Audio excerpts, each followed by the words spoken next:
Hello everyone to another day with Coffee with Val.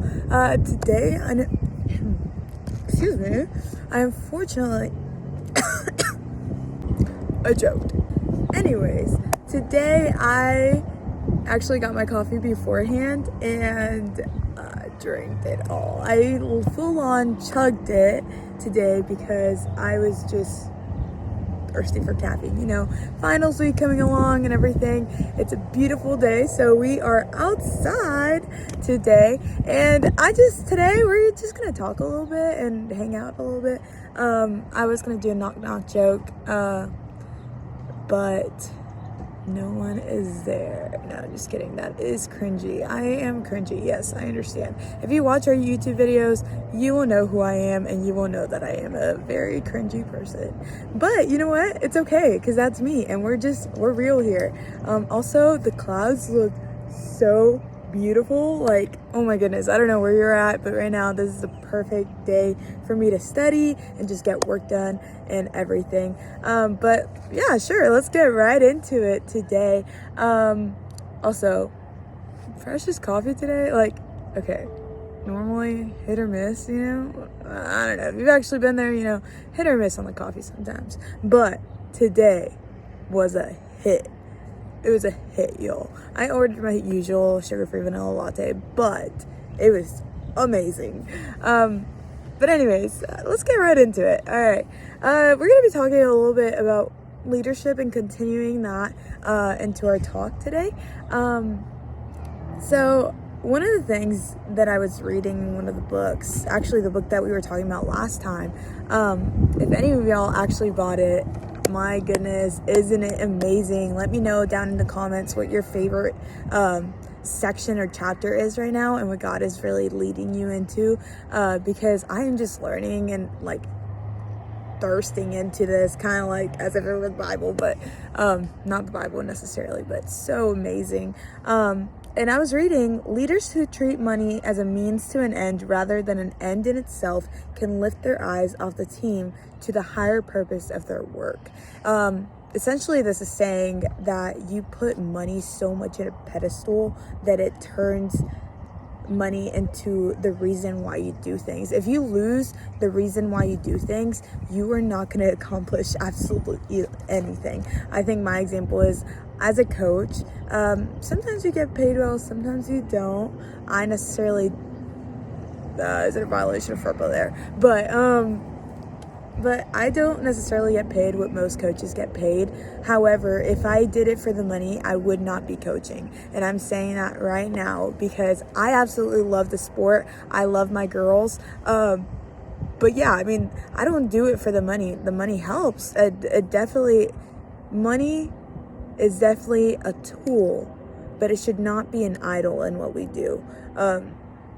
Because in the Bible, it says it itself. It says it's not money itself that is the issue, but the love for money. And so being able to separate that and do what you do because you love it and because it's a passion is what really makes a difference in the way you lead and the way you set the example for people. I think another thing with that is being self-aware, especially with money and just leading in that. You know, money's a little factor out of really being self-aware of what area is your weakness. So your money may not be money or greediness, but it may be unforgiveness. It may be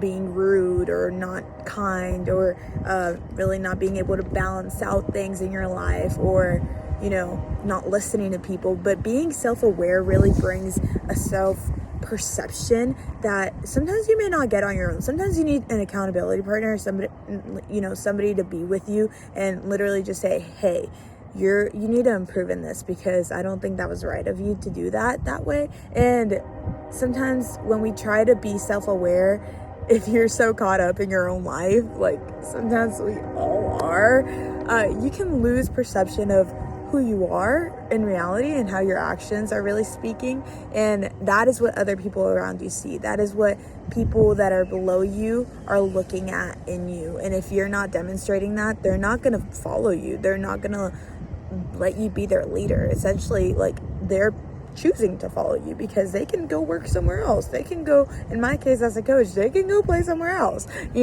but we don't want that. We want people to really be impacted and grow from what we do. And so in order to do that, in the book I was reading, it said the best leaders are those that try to see their weaknesses and shortcomings and grow from them. I think I always preach, if you're not growing, then you're decaying, because there is no such thing as being stagnant. I do firmly believe that if you're not growing, if you're not learning, if you're not taking constructive criticism constantly, then you are getting down. There is no such thing as lukewarm. There's no such thing as being stagnant. You're either growing or you're decaying.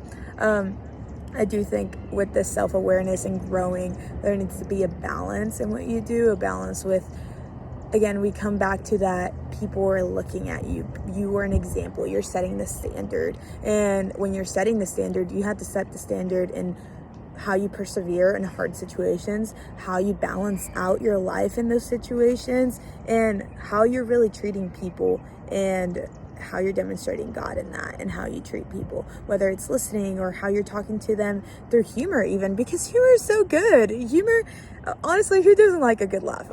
I love to laugh. You will tell me the worst joke in the world and I will laugh because I love laughing.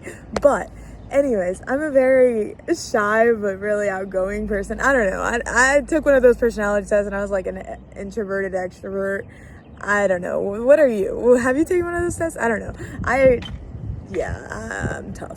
But anyways, back to topic. Oh my goodness, Val is so scatterbrained. But anyways, you demonstrate in those sense, and part of it is keeping balance, persevering in those things, because when people look at that and when people see, wow, they were able to maintain a calmness throughout their storm and throughout everything. They were able to balance out their life through this and that, and work and family and sports and whatever, that shows a perseverance, that shows accountability and credibility in that.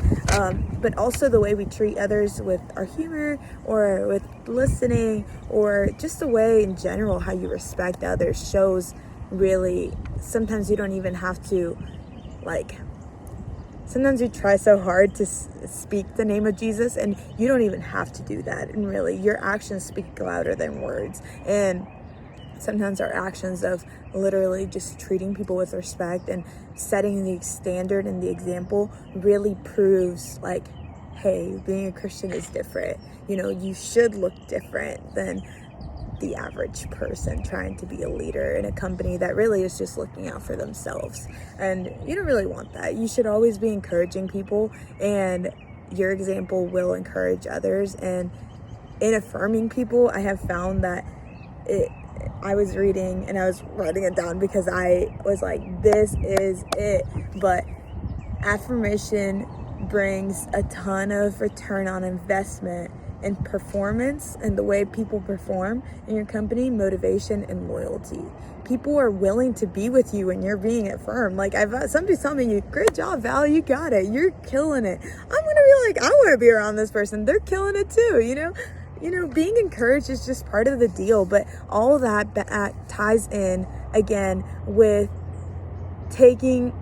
I love the way the book says it, but taking God to work, wherever you're going, whatever place you want to be in, whatever leadership position you step into, you have to take God to work with you in all of these things. When you're consistently in the Word, when you're consistently trying to strive to be like Christ, all of these things will follow along. It won't be difficult to be honest, to not be greedy, to be humble, to listen to people, to persevere, because in essence, that is Christ. And that is what he exemplified in the world. So anyways, I want to leave y'all with that and my little 2 cents on that and being a leader. But once again, Coffee with Val, we're going to end it. Coffee with Val without an actual coffee. Next time we'll have coffee in a mug. What if we make our own coffee? But anyways, peace out.